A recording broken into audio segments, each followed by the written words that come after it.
here. So, like I said, my Uncle Bill was my favorite person in my life.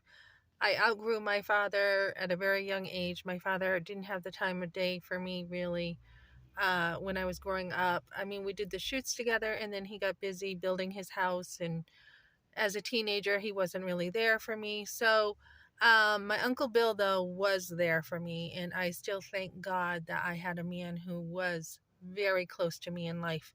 So, like I said, he took me and my brother everywhere. He was the guy, he was Mr. Fun.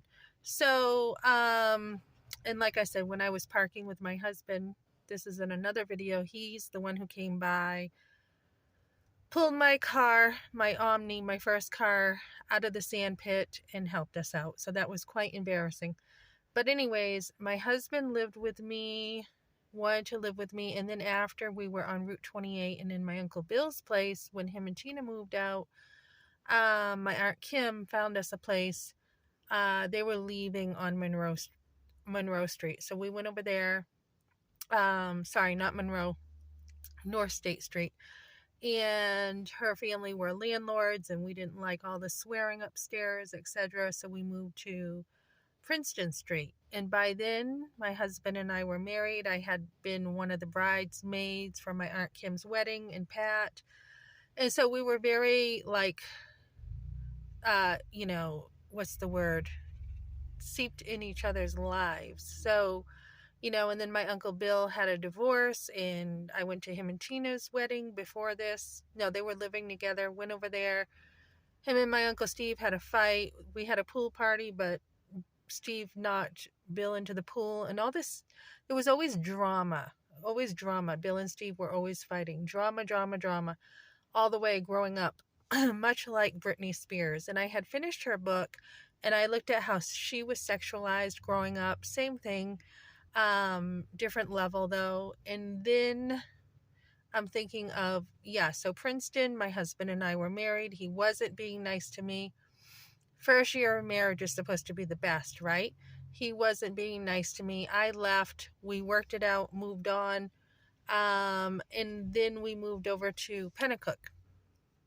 So the only thing there, I found that place too, was the landlord was like, you're having another one, so you cannot be living here. So we were looking around, and then my in-laws took over, and they're like, we'll co-sign for you. And, I thought the relationship was good enough to trust them, right? Well, when we got behind, when my husband lost work and had cancer, they used that and twisted it against us, right? And that's what they do. So, can you afford babies? This is my video on kids. Can you afford kids? Yes, you can. If you have to define can you afford kids, you would never have them, because there's always something that comes up in life, right? So then families starting to be like, oh, she's a gold digger and all this stuff about me, right? And try to get my husband to divorce me. And I stayed in that marriage, even though he came home that day, and I'm like, what's going on? And he's like, oh, leave me alone, I might divorce you. And I'm like, what?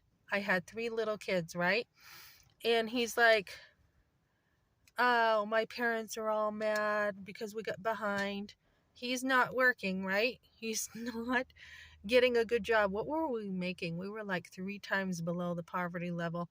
And he didn't want to get out there and get a second job or do anything to take care of his family. All he wanted to do was run to his parents when he needed money.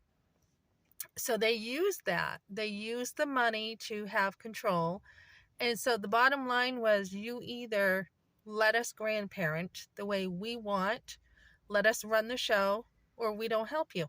And I was just kind of like, screw you. I'm the mother. You're not going to run my life. They were like, when Ben went to church with me, they were all mad because he went to church. That's how controlling they were. And all the way up, you're not really homeschooling, are you? Yep. You're not. Why do you go to church? Why don't you do something else instead of go to church? All the way up. And the foolish man is the one who says these things, right? They don't love God. They don't build on Christ. So that was big. And then my father, it was his way or the highway. It was I'm going to grandfather how I want. I'm the grandfather, so I can do whatever I want. And it was like, no, you're not doing that. You can take one of my sons for fishing for the day, but you're not taking the other one. He has some, I didn't even get to explain what happened. I just said, no, you can take one, but not the other one. He took a fit. So my father was not in my life until once he had a grandson. If it was a granddaughter, I think it would have been different. He thought boys, for some reason, were better than girls or whatever. So I was like, nope, you can take one, but not the other. And he was just all ticked off and said, you're not my daughter anymore. You're not the same person. We had talked a little bit about God, and he's like, if God is real, strike me dead. Come on, strike me with lightning. So after a while, he was like, he couldn't get his way. So he had it, and I never invited him into my life. The first time he ever brought me anything in my life is when I was at the hospital and I had my firstborn son. It's the only time he ever brought me anything. It was this stuffed elephant he got at the bookstore. And other than helping us once with the water heater, he tried to make up for it once we had kids. Same with my husband's parents. They didn't really bother with us until we had kids. So I felt really used. I'm like, what is this? My parents never went to see me on North State Street. I don't think they ever saw my place on Princeton Street. So once I had kids, they wanted to be in my life because it made them look good. It was the grandparent thing, right? So he disowned me. He's like, you're not my daughter anymore.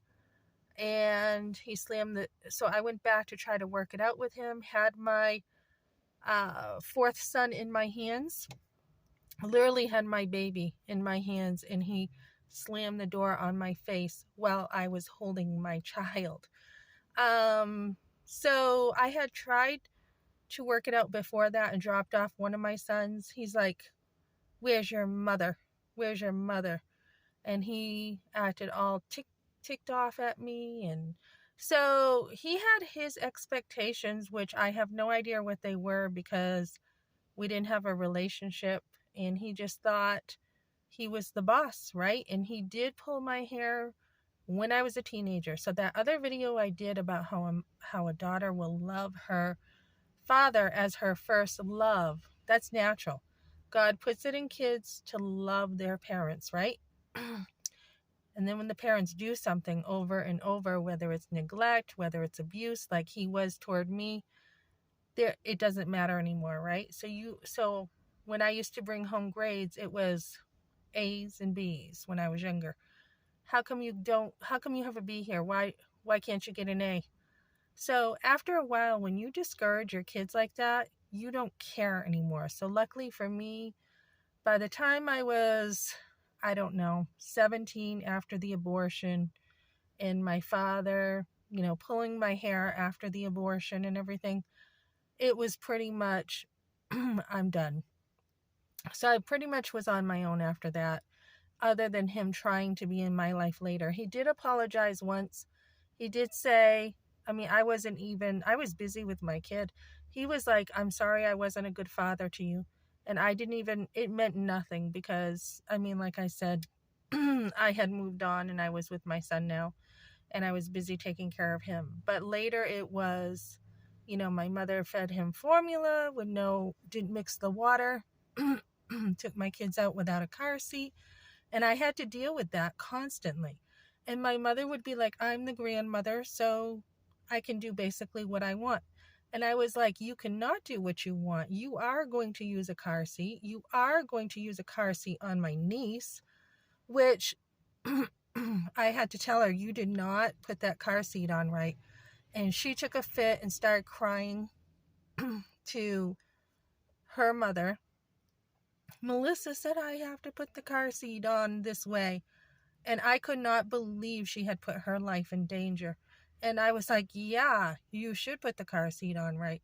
So, after your mother forced you into abortion and your parents, then you go on to try to have some kind of relationship with them. It usually doesn't work. Usually the abortion is so big, any relationships around the abortion usually does not work out. So The church had put on my second baby shower. My mother put on my first one, told everyone in the whole entire house I didn't have a bra on. That was nice. She wanted to be in the labor room with me. I was like, no, you're not coming in the labor room with me. She's like, well, Kim let Graham in the labor room. I'm like, I don't care. You're not coming in the labor room with me. This is what me and my husband are going to do, not you. And then, let me see. It was just one power play after another. So it was kind of like, okay, I have the last straw was my last one. She's like, oh my goodness, I can't imagine having another kid. Can you imagine changing more diapers? I was like, that's it. That's it. I have 4 kids, one on the way, and you cannot support your daughter. You can't be supportive. Every time I see you, you tear me down. I went and saw my grandmother, and her landlord was hitting on me. She's like, oh, he would have never hit on you because your legs are too big. Kim said your legs are too big. I'm like, what the heck does that have to do with anything? He did hit on me, and you're lying again to cover your tracks. So yes, I have put up with a lot from my family. No support. So by that point, I was like, you know what? I'm busy. I'm on my way out the door with my kids to Awana. I'm not going to see you right now. And she was like, oh, I don't really care. So I'm fine. So when your mother uses you and you've had family that uses you, it doesn't mean you can't afford kids. When I used to hear, oh, I can't wait till you get on your feet when you're out of this trailer. We had a really good life in that trailer. I had a lot of time with my kids. I loved taking them outside and enjoying them and being with them all the time. But she wanted to define my life her way.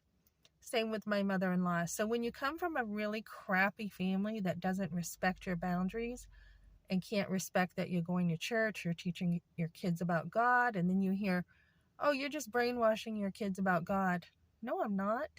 So after a while, then I did run into my mom later, and she was just using me. I saw her at Walmart, came up to me, gave me a kiss on the cheek, chomping on popcorn, asking what's up, as if nothing happened, just like the abortion. And then later on in life, I had reached out to her during COVID because she was in the hospital, and she acted all nice, but then I heard she didn't want a relationship. So when you have parents who use you and tell you you cannot afford to have kids, that's not true. Yes, you can. The fact is they don't want to help you. So my parents are, they have money, they're rich. My in-laws have money, but they don't want to help. They'd rather see you in a trailer with your husband getting behind on bills and not working, and they don't want to help because they can't be grandparents. You go over there, they have a pool, it's nice, it's great, but then when you say, look, I'm busy, I'm not coming over every weekend, all hell breaks loose, and it's like, oh, we're not going to lend a hand, but we're going to sit there and we're going to tell you that you shouldn't have kids. And this is the kind of stuff I've put up with for years, and it's much like Britney Spears too. Except the difference, I think, with me and Britney Spears is she did not speak up.